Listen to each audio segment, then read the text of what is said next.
종합제TV 시청자 여러분 안녕하십니까. 2021년 9월 30일입니다. 저녁 6시 21분입니다. 이재명 경기도지사는 전과사범인데 이 전과사범을 저지른 데 대해서 사과를 하지 않습니다. 오히려 자랑합니다. 그런데 2016년 11월 24일 광진 청소년 수련관에서 열린 박근혜 하야 촉구 시국 강연에서 이런 이야기를 했습니다. 여러분은 절대로 사고를 치시면 전화기를 뺏기면 안 됩니다. 이 전화기에는 여러분의 인생 기록이 다 들어 있습니다. 어디서 전화했는지, 언제 몇 시에 어디에서 무엇을 했는지, 무언 사진을 찍었는지 다 싹 봅니다. 이거 하나만 분석하면은 여러분들이 전화기를 산 이후로 어디서 무슨 짓을 몇 시에 뭘 했는지 다 알 수 있습니다. 그래서 이걸 절대 뺏기면 안 됩니다 라고 했습니다.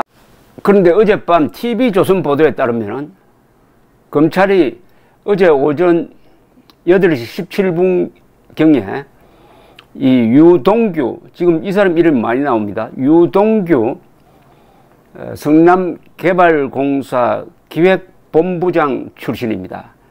그 압수수색을 집행하기 위해서 자택을 찾았는데 20분 뒤에 현관문을 열어줬다는 겁니다. 유 전 본부장은 검찰 수사관이 들이닥치자 창문을 열고 밖으로 휴대전화를 던진 것으로 알려졌다고 보도를 했습니다. TV조선 보도에 따르면 유 전 본부장 자택 건물 관계자는 검찰 수사관한테 전화가 왔는데 핸드폰을 밖에다 집어 던졌대요. CCTV 없냐 이러면서 다른 사람이 주워갔대.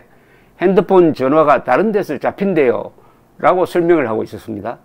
그러니까 검찰의 압수수색 과정에서 유 전 본부장이 이분이 또 워낙 이재명 특권으로 알려져 있는데 2016년에 이재명 지사가 이거 조언한 대로 휴대전화를 빼앗기지 않으려고 그렇게 행동을 했는지 어쨌든 궁금하기는 합니다. 그런데 요걸 딱 잡아가지고 하태경 국민의힘 예비후보가 본격적으로 문제를 제기를 했습니다.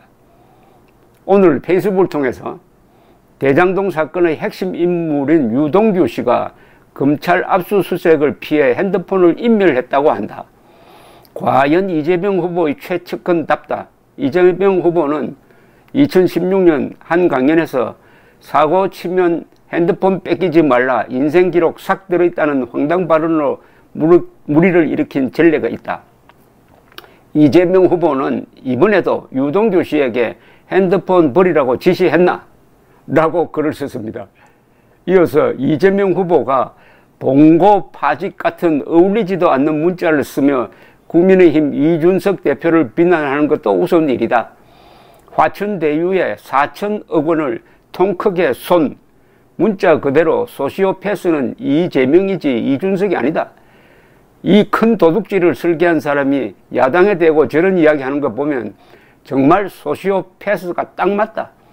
이재명 후보는 깃털 핑계대고 빠져나가기 위해 요즘 아무 말 대잔치를 벌이고 있는데 원래 겁먹은 강아지가 시끄럽게 짖는 법이다.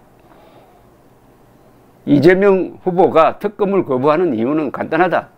여야 합의로 상설 특검을 실시하면 대선 전에 아수라의 진실이 밝혀지기 때문이다. 그래서 지금 이걸 막으려고 주막집 강아지 마냥 시끄럽게 짖어대기만 하는 것이다. 이재명 후보는 자신이 아니었으면 국민의힘과 결탁한 민간업자 세력이 대장동 개발 이익 100%를 먹었을 것이라고 헛소리를 늘어놓고 있다.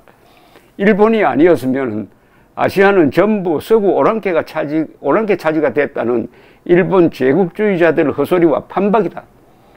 이재명 후보가 그렇게 자신 있으면 쫄보짓 그만하고 특검을 수용하기 바란다. 이재명의 말에 비해서는 하태경 의원의 이 지적은 유머로서 하고 그래도 여유가 있습니다. 감사합니다.